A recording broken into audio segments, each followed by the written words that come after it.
By all accounts, Americans are lonelier, more anxious, more depressed, and more suicidal than ever.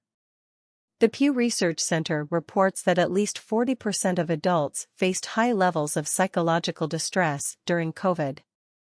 Alarmingly, young people are leading this trend, as they do with most trends, though with this one, their trendiness is a cause for serious concern. The suicide rate in the United States is the highest of all wealthy nations. 1 in 5 young women and 1 in 10 young men experience major clinical depression before age 25.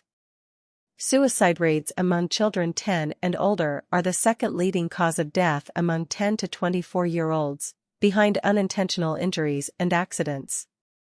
Close to 10% of kids 13 to 17 years old have received an ADHD diagnosis, and over 60% of those kids have been placed on medication.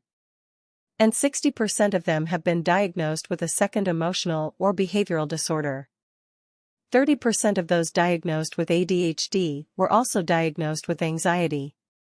Among teen girls who report suicidal thoughts, 6% of them traced the desire to kill themselves to Instagram.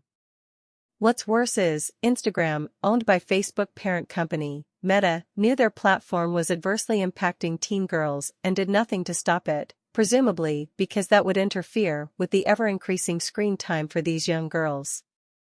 In 2019, one Meta internal company slide in a presentation read, "We make body image issues worse for 1 in 3 teen girls. But more screen time equals more data to mine equals more profits for social media companies."